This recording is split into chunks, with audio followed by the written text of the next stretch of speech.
She posted a story on Instagram thinking I couldn't see it. Ugh, my boyfriend's so boring, need someone exciting. I screenshot it and posted my own. She's single now.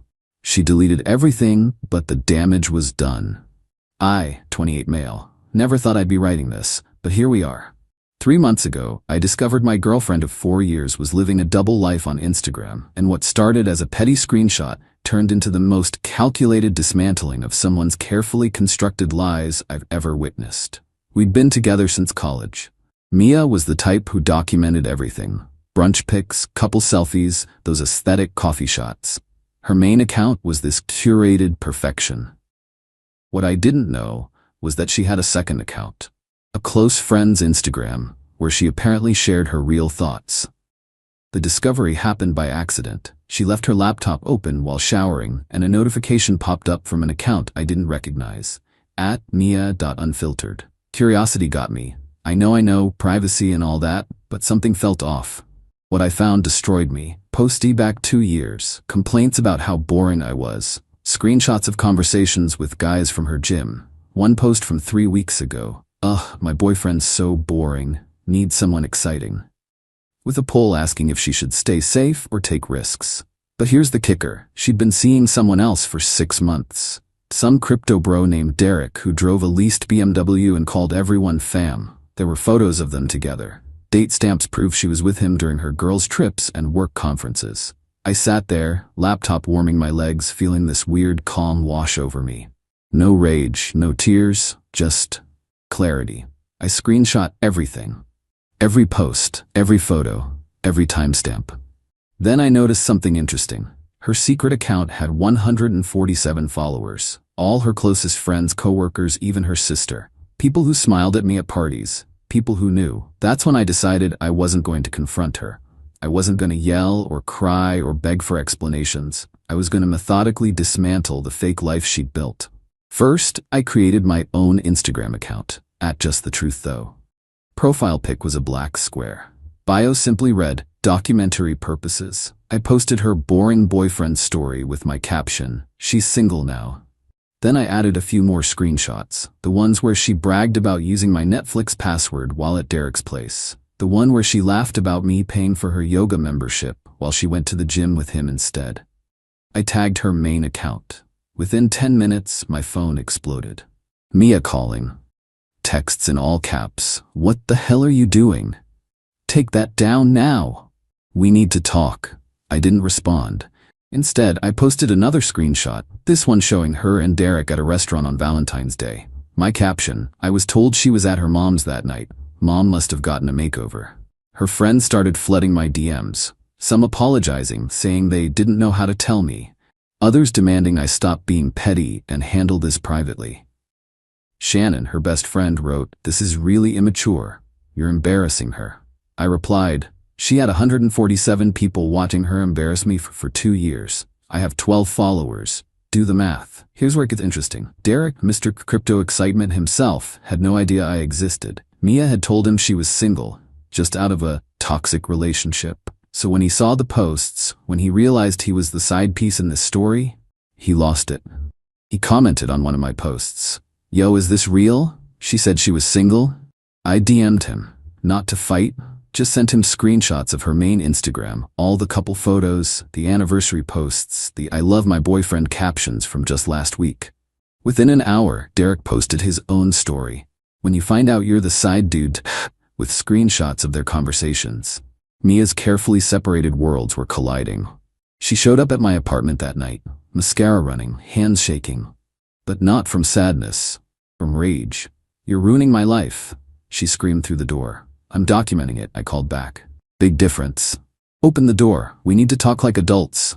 "Adults don't lie for 2 years, Mia." She tried every manipulation tactic, crying, apologizing, then back to anger. "You hacked my account. That's illegal. I'll call the police." "You left your laptop open. Your notifications were on. Try explaining the rest to them." She pounded on the door. "I made a mistake. People make mistakes." A mistake is forgetting an anniversary. This was a spreadsheet of lies. Eventually, building security made her leave. But Mia wasn't done. She went full damage control mode. posted a long story on her main account about how I was emotionally abusive and had invaded her privacy, how she'd been struggling with mental health and made some poor choices, but I was publicly humiliating her instead of supporting her healing. The gaslighting was Olympic level. Except I had receipts. So many receipts. I posted her message from 6 months ago. "Can't wait for dinner tonight, babe." Sent while she was literally in Derek's bed, based on the location data from another post. Her coworkers started unfollowing her. Her company had a strict social media policy, and someone had forwarded the posts to HR. Turns out bragging about calling in sick to spend time with your side piece isn't great for your professional reputation. Derek, meanwhile, went scorched earth. He found out Mia had been using the money he gave her for emergencies to pay for dates with a third guy she'd met on Hinge. He posted their Venmo transactions with captions like "emergency equals bottle service with Tyler apparently." Tyler. A whole third player I didn't even know about. Mia tried one last manipulation. She called my mom, crying about how she'd made mistakes but loved me and wanted to work things out. How I was being cruel and vindictive. My mom, bless her, simply said, "Honey, I follow his Instagram now. I saw the receipts." The best part? I hadn't broken any laws, hadn't hacked anything, hadn't threatened anyone. Just posted screenshots of things she'd already shared with 147 of her closest friends. Within a week, Mia's main Instagram went private, then deleted. Her LinkedIn mysteriously removed all mentions of her current job. Derek posted about focusing on himself and trusting his gut more. Tyler never publicly acknowledged anything, but his girlfriend tagged him in a post about surviving cheating, so that solved that mystery. And me? I kept the @JustTheTruthThough account up for exactly 30 days. Long enough for everyone who needed to see it. Then I deleted it, blocked Mia on everything, and started therapy. Because here's the thing about revenge. Even when it's justified, even when it's just serving someone the consequences of their own actions, it doesn't fix the betrayal. It doesn't erase 2 years of lies. It doesn't make you feel better, just emptier. But at least I wasn't the only one feeling empty anymore. A few weeks later, she texted me from a friend's phone, "I hope you're happy. You destroyed everything." I didn't respond. But if I had, I would have said, "No, Mia, you built a house of cards. I just opened a window." Anyway, that's my story. Take it or leave it. Just remember, if someone shows you their true self on a secret Instagram, believe them the first time. Update 1. Wow, this blew up. To those asking for updates, buckle up because the last 3 weeks have been absolutely insane. Remember how I mentioned Mia's job had strict social media policies? Well, turns out posting about fake sick days was the least of her problems. About a week after my original post, someone from her company reached out to me. Let's call him Nathan. He was from their legal department, very professional, very careful with his words. He wanted to know if I had any screenshots involving company property or information. I was confused at first. Then I remembered, in some of her @Mia.unfiltered posts, she'd taken photos at her desk, including one where she was bragging about her side hustle using company resources. Mia worked in marketing for a mid-sized tech company. Apparently, she'd been freelancing using their Adobe Creative Suite licenses, their client contact lists, and get this, she'd been doing work for their competitors using insider knowledge. One post literally said, "Just made $3K designing for competitor using all the templates from work. They'll never know." They knew now. Nathan asked if I'd be willing to provide the screenshots for an internal investigation. I said sure, but I wanted everything in writing that I was just a witness.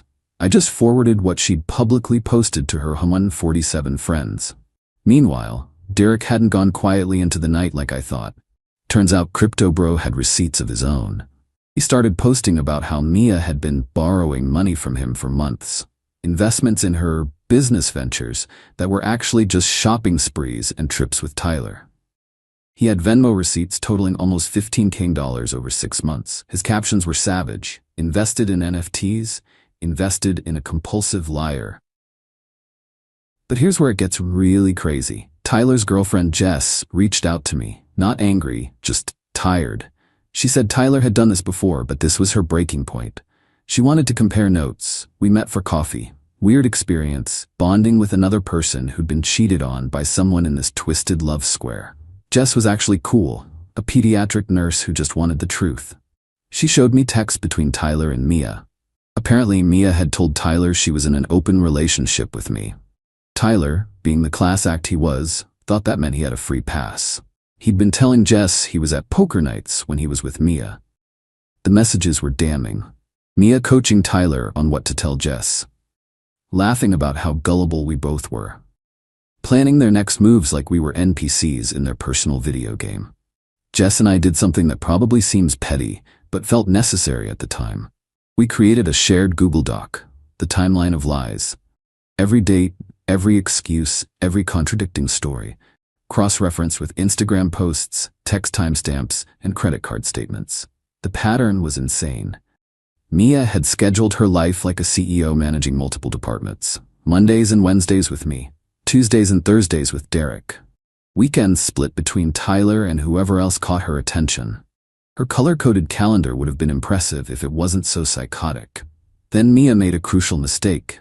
She tried to salvage her reputation by starting at TikTok. Day 1 of healing from a toxic relationship. How I survived emotional abuse. Red flags I ignored. She was painting herself as a victim of my revenge porn. Even though I'd never shared anything intimate. Just her own words and lies. But the internet doesn't forget. Someone found her old TikToks from a year ago where she was giving relationship advice. How to know if he's the one.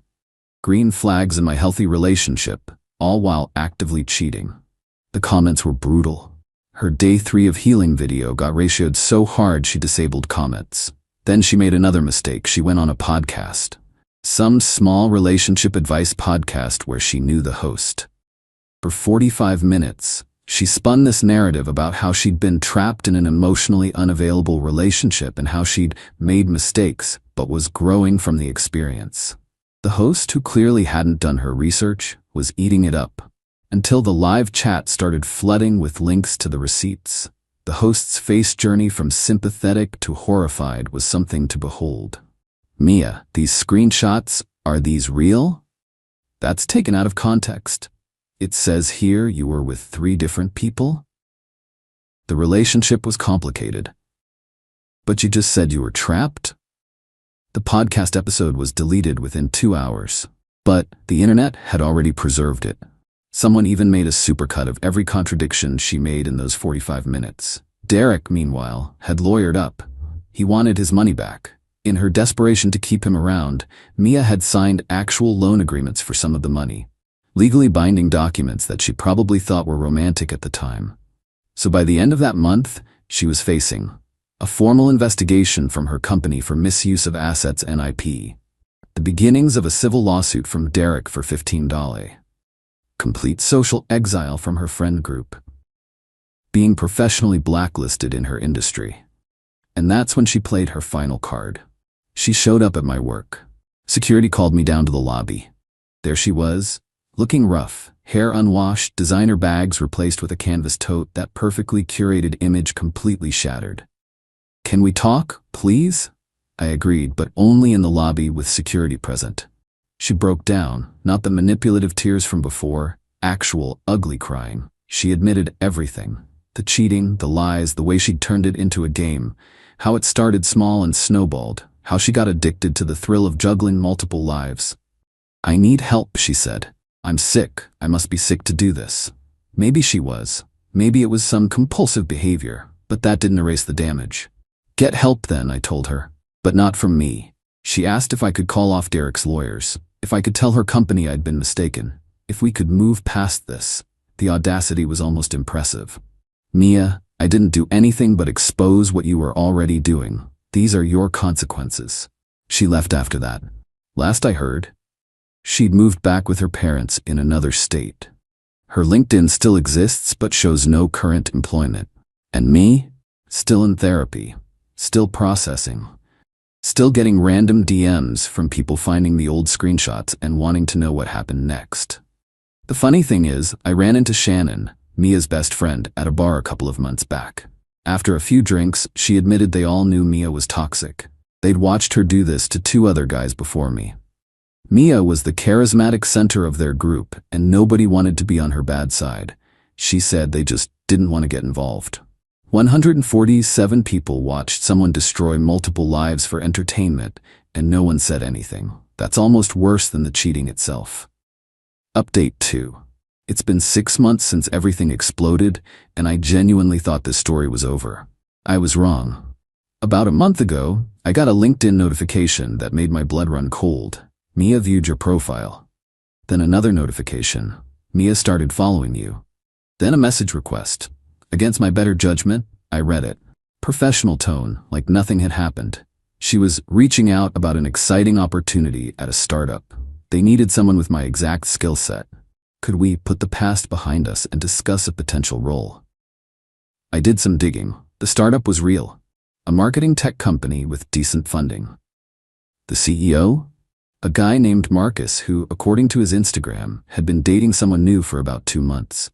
Someone whose face was never shown in photos but whose manicured nails and designer shoes looked very familiar. The pattern was starting again. But here's where it gets absolutely insane. Remember Jess, Tyler's ex? She messaged me that same day. Tyler had reached out to her, panicked. Apparently Mia had contacted him too. She was pregnant, or at least she was claiming to be. And she was saying it was his.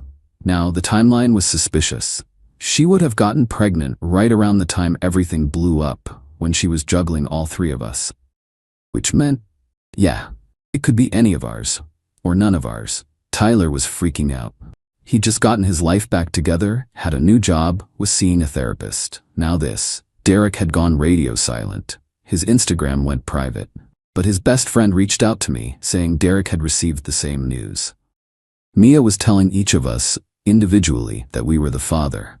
Her real addiction wasn't the men, it was the game. And when she started losing, she didn't fold, she just made bigger, more desperate bets. I immediately got a paternity test done, just to have it in my back pocket.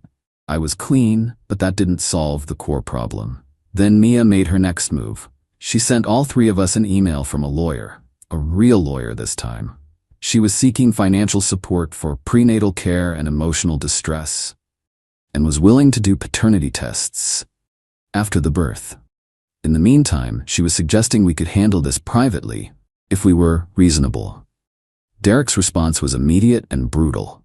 His lawyer fired back, demanding a court-ordered prenatal paternity test and stating they wouldn't pay a dime until parentage was legally established. He also leaked the email to our group chat with the subject line, "The scammer is back." Tyler, poor Tyler, was ready to step up if it was his. Jess told me he'd always wanted kids, and despite everything, he couldn't abandon a child. Me? I was done playing games. I forwarded everything to Nathan, my contact at Mia's old company. That's when Marcus, the startup CEO, entered the chat. Literally. He'd already grown suspicious of Mia's vague backstory and had hired a private investigator a week earlier. The PI had uncovered our drama and pointed him toward the public receipts.